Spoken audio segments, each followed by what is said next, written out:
এই দোয়াটা শিখে নেন, ইনশাআল্লাহ আপনার জীবনের সমস্ত সংকট কেটে যাবে। আমি নিজেও এই দোয়াটা বেশি বেশি করার চেষ্টা করি। দোয়াটা হচ্ছে, মুসা আলাইহিস সালাম একটা গাছের নিচে হেলান দিয়ে বসলেন, বসে দেখলেন দুজন মেয়ে দাঁড়িয়ে আছে দূরে, পানি নিতে পারছে না। লোকজন পানি নিয়ে যাচ্ছে, ওরা দাঁড়িয়ে আছে বেচারি। মুসা আলাইহিস সালাম গিয়ে বললেন, কি সমস্যা আপনাদের?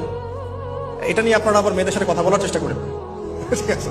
তো মাহারাম গায়রা মাহারাম মেনে চলে। তারা বললেন যে আমাদের বাবা অনেক বৃদ্ধ মানুষ, আমরা পানি নিতে পারি না যতক্ষণ না আমাদের কম পানি নিয়ে চলে যায়।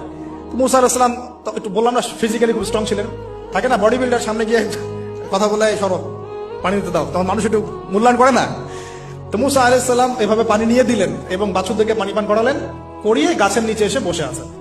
বসে বসে তিনি দোয়া করছেন, এই যে দোয়াটা তিনি দোয়া করছেন, রব্বি, একটা নেক কাজ করলেন, নেক কাজ করলেন না, মানুষের উপকার করলেন, নেক কাজ করে এসে গাছের নিচে বসে দোয়া করছেন, আল্লাহ এখানে তো আমার খাবার পানি বাসস্থান কিছুই নাই, আমি কি করব?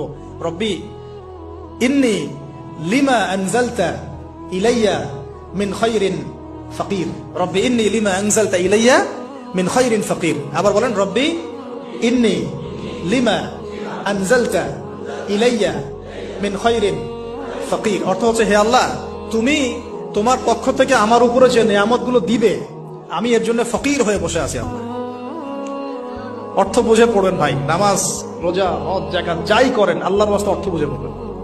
অর্থ বুঝে পড়লে আপনার ইবাদতের স্বাদ পাবেন, তৃপ্তি পাবেন, আল্লাহ